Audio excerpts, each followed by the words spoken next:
Okay, the first review. Nothing I see means anything. Happy? Are you happy that nothing that you see means anything? How does that feel? Does that disturb you at all? The reason this is so is that I see nothing, and nothing has no meaning. Nothing has no meaning.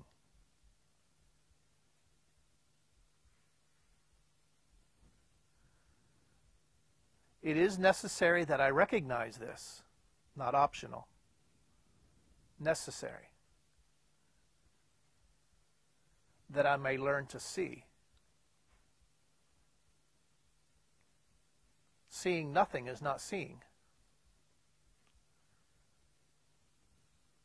What I think I see now is taking place of vision.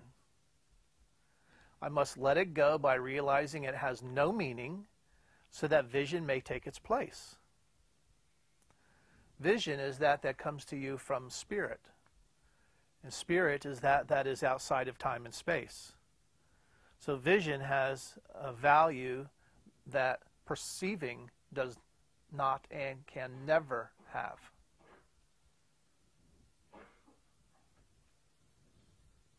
Yes? Because spirit is in touch with reality. Has nothing to do with the filtering of your senses and interpretation of a brain. 2. The second review. I have given what I see all the meaning it has for me. So it has no meaning, but whatever meaning I think it has, I have given it that meaning. Is that right?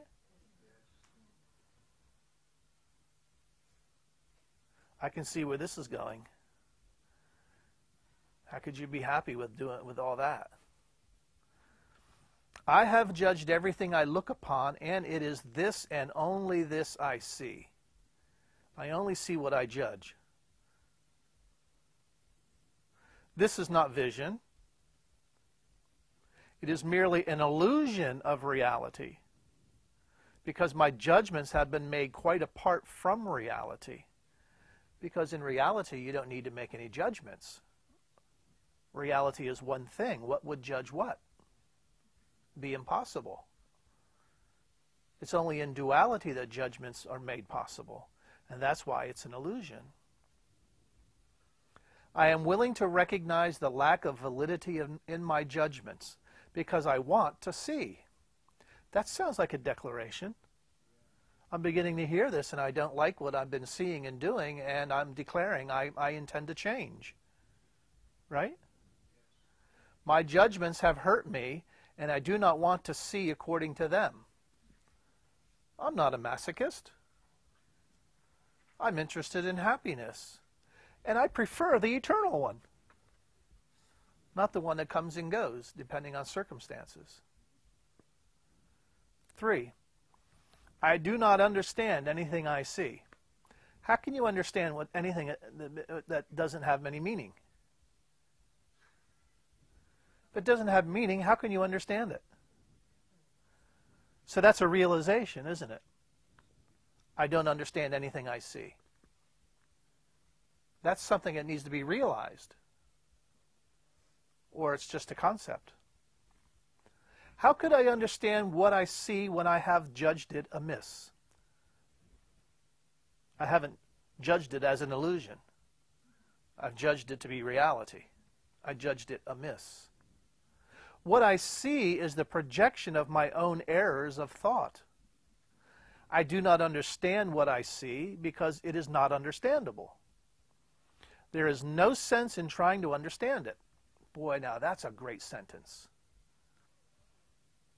If you believe that, wouldn't you stop?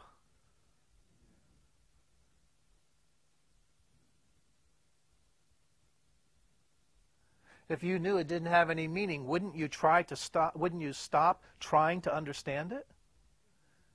And you'd do something else with your mind. Okay. That's the title of the book, isn't it? There's an alternative. There is no sense in trying to understand it, but there is every reason to let it go and make room for what can be seen and understood and loved. I can exchange what I see now for this merely by being willing to do so. So the only thing asked of you is to be willing.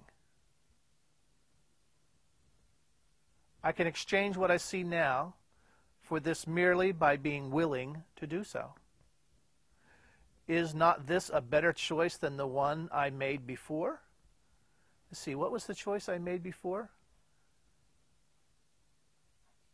To see nothing and give it meaning in order to replace reality. 4. These thoughts do not mean anything. Which thoughts? These thoughts.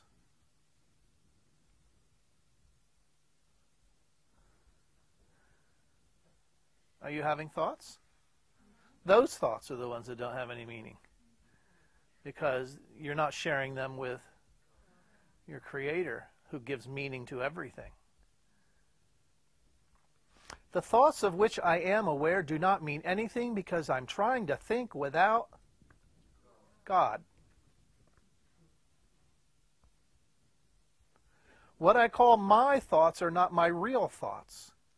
My real thoughts are the thoughts I think with God. I'm not aware of them because I have made my thoughts to take their place. I am willing to recognize that my thoughts do not mean anything and to let them go. Does that sound like willingness? I choose to have them be replaced by what they were intended to replace. Does that sound like willingness? My thoughts are meaningless, but all creation lies in the thoughts I think with God. All creation lies in the thoughts I think with God. That sounds big.